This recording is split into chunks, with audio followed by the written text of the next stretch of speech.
Wadhi nyime kama piny owacho chungo ute thieth 40 mitudo gi mibadhi mar okumba mar thieth mar SHA kendo ok gibi yudo sir mora mora mar SHA.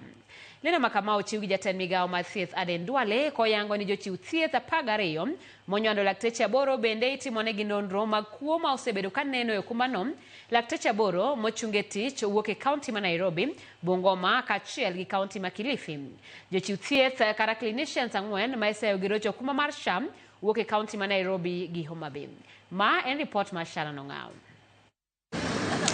Koloso gi jofwambo, jatend migao mar Thieth Aden Duale oyango ni piny owacho osebedo katimo nonro mag chal mag ute thieth e pacho kae. Nyaka sane, osiptende 40 mitudo gi mibadhi e okumba mar SHA ok bi yudo sir mora mora mar okumbano. The Social Health Authority has suspended a total of 40 health facilities found to have engaged in these criminal activities.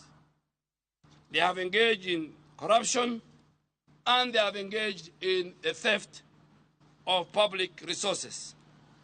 These suspensions are effective immediately, and we will share with you the Gazette notice signed by the CEO of the Social Health Authority, and of course in the interest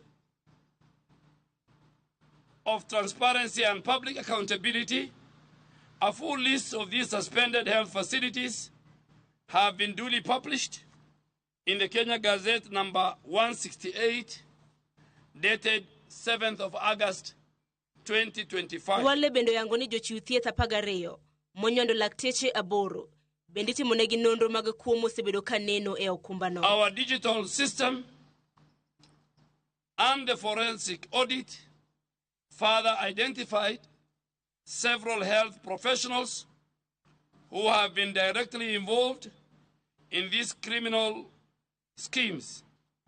These are 8 doctors associated with the facilities in Nairobi, Bungoma, and Kilifi counties. Ewi mano, jatend migao mar thieth bendo yango ni nitiere ute thieth mamoko mosebedo ka thiedho jotuo madok ot to giketo omenda mag thieth ka gima jotuo othiedhi e wards.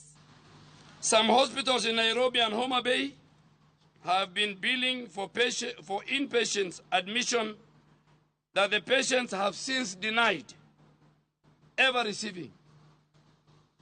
And our team have spoken to those patients, and the patients have recorded statements. Duale oyango ni migao no biro cholo nyinge mag ute thieth kaachiel gi lakteche momikum ne duonde mopogore moriwo nyaka ne okwach kich mondo kawnegi okang' mar chik.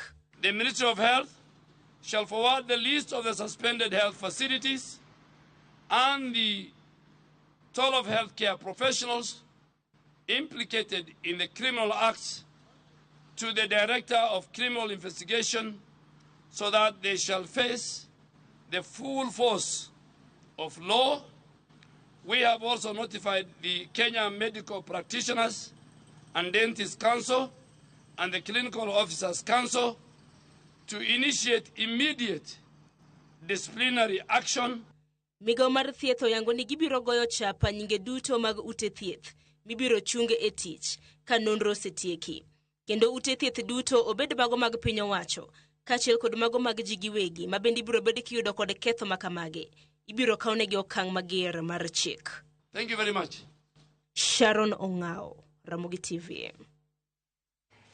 Familia mar